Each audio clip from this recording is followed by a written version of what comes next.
yang sungguh-sungguh benar-benar beribadah. Percayalah kepadaku dengan segenap hati. Ini adalah maunya Tuhan gitu loh. Kita benar-benar percaya kepadanya. Kalau kita percaya seperti yang saya katakan tadi, tidak ragu sama sekali. Percaya kepada Tuhan dengan segenap hati. Kita tidak ragukan hidup kita. Aku aman di dalam Tuhan gitu. Aku kuat bersama Tuhan. Berarti ketika kita percaya dengan segenap hati, kita selalu mengandalkan Dia gitu. Jadi tujuan hidup orang percaya itu yang perlu kita garis bawahi adalah kedua hal ini. Memuliakan Tuhan. Ya, memuliakan Tuhan. Dalam kehidupan kita itu, secara khusus ya orang Batak, sering saya dengarkan gini, hasangapon, hagabeon, hamoraun. Ini yang dicari-cari orang dimanapun.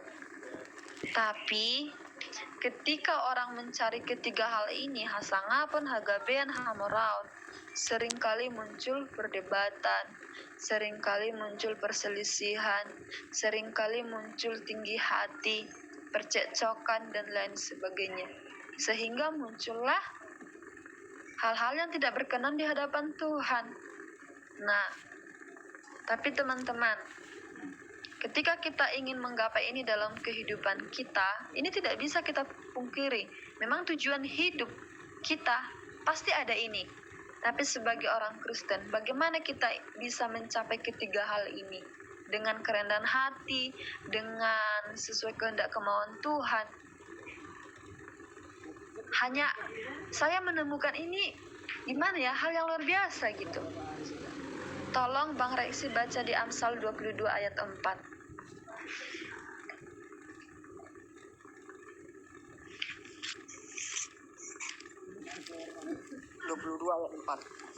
Iya, Amsal 22 ayat 4. Ya, demikian firman Tuhan. Ganjaran kerendahan hati dan takut akan Tuhan adalah kekayaan, kehormatan, dan kehidupan. Amin. Nah, teman-teman, di sana ganjaran kerendahan hati dan takut Tuhan adalah kekayaan, kehormatan, dan kehidupan. Coba kita buat ke bahasa Bataknya tadi. Hasangapun, hagabeon, hamoran.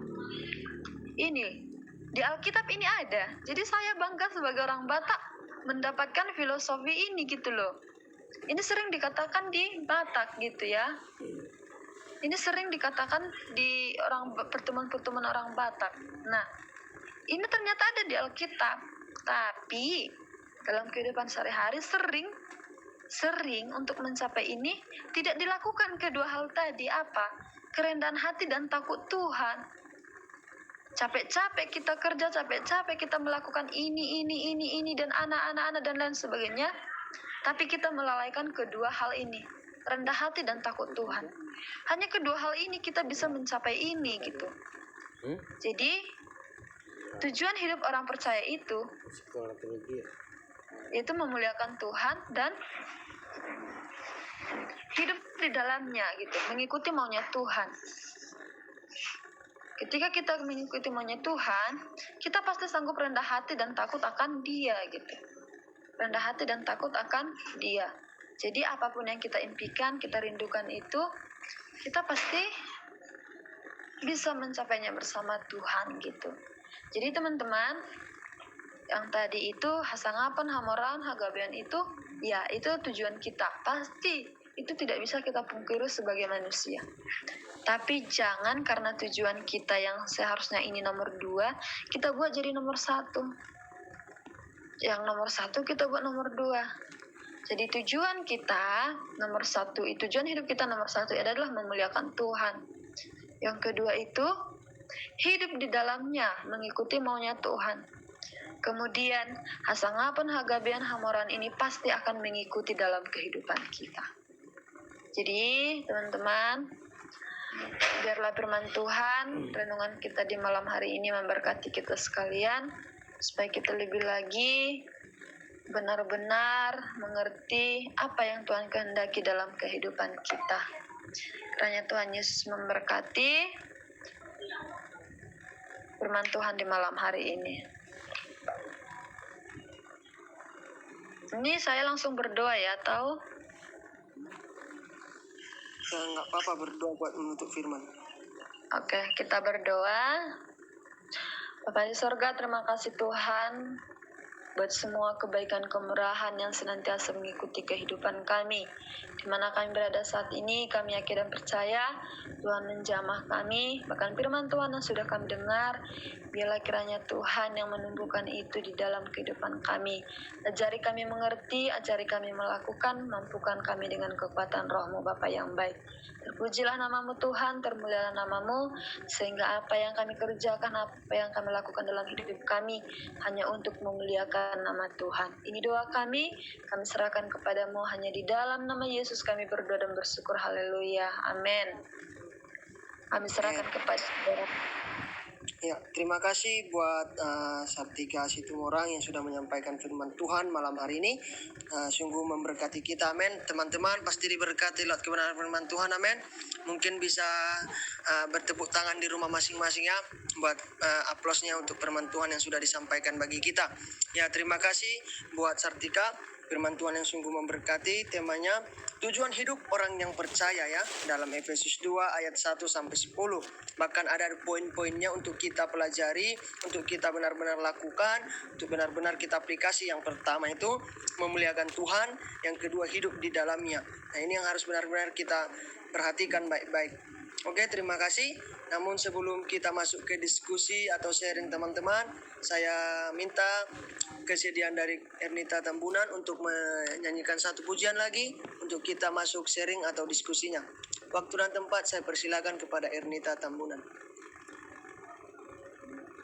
Terima kasih buat firman-Nya dari Kak Sartika Situmorang. Semoga firman Tuhan yang Kakak bagikan ke kita semua itu berfungsi di kehidupan kita masing-masing. Kita menyanyikan satu lagu tapi langsung ke refnya aja. Aku nyanyi Hosana.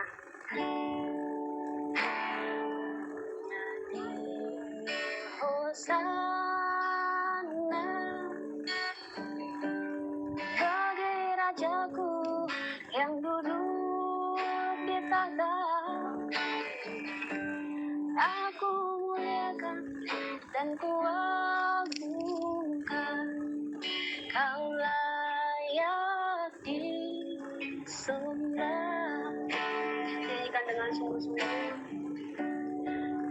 Nyanyi Hosana bagi Rajaku yang duduk di tahta. Aku muliakan dan kuagungkan, Kau layak disembah.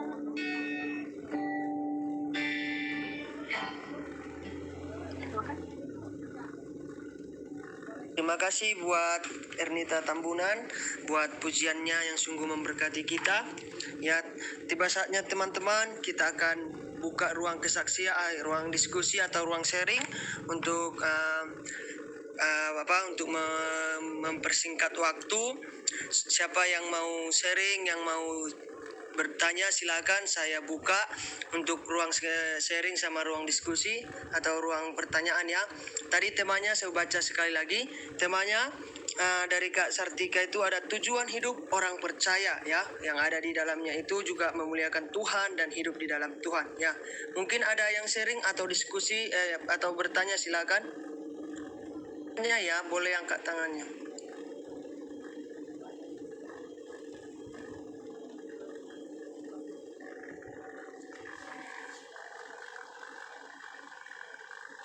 Ayo, yang mau bertanya atau yang mau sharing silakan. Jangan sia-siakan loh waktu ini dan kesempatan ini. Tidak datang dua kali gitu ya. Karena selagi ada Sartika di sini, dia bisa nanti memaparkan kembali pertanyaan-pertanyaan. Nanti bisa dibantu jawab. Nanti angkat tangannya ya, boleh ya. Jangan angkat kakinya tapi. Nanti admin boleh lihat ya yang angkat tangan siapa.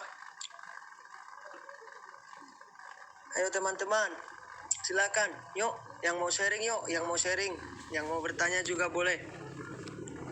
Atau mau curhat juga? Ya gimana Yolanda? Malu-malu kalau mau sharing atau pertanyaan. Nggak usah malu-malu gitu. Nggak usah malu-malu. Kita nggak Ayo. gigit kok.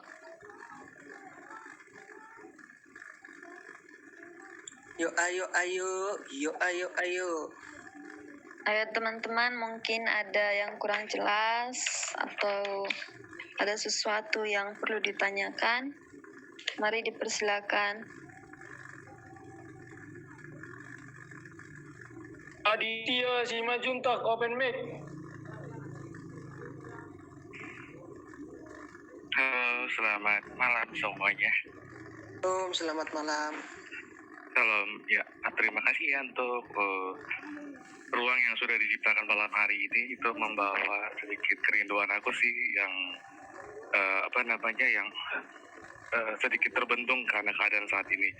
Saya untuk tinggal sekarang tuh di daerah Jakarta Pusat, dan kalau di sini itu kita sangat ketat sekali untuk penerapan dari kebijakan pemerintah untuk PPKM ataupun sudah lebih dari setahun sih kita PSBB kayak begitu. Jadi saya sudah lebih dari 1 tahun tidak pernah ke gereja secara langsung. Jadi atas kondisi itu saya mengalami sedikit kemerosotan iman kayak begitu. Karena kayak dulu saat saya suka sekali kan saat bertemu langsung di gereja, karena di sana saya merasakan kekuatan, saya merasakan pemulihan, penyegaran iman kayak begitulah kalau bahasa kasarnya kayak begitu. Tapi saat sekarang tidak kurang merasakan hal itu, energi yang dulu saya bisa rasakan, roh Kudus yang bisa saya rasakan suatu saya ibadah langsung di gereja kayak begitu. Nah, tempo hari ada kasus di mana saya sangat menggoyang iman saya karena dewasa ini saat sekarang standar moral itu menjadi sangat ambigu gitu, dan hal itu sangat mengganggu saya untuk menerapkan identitas saya sebagai seorang Kristen kayak gitu. Memang benar ada tertulis dan kita mungkin sudah pada tahu kalau ikutan kita pasti akan dijamin kayak gitu. Kita akan selalu diberkati, tapi maksudnya saya bukan hanya berkat secara ekonomi, tapi ketenangan hati, ketenangan itu saya bisa rasakan kalau dulu saya sepenuhnya percaya, sepenuhnya yakin kan kondisi.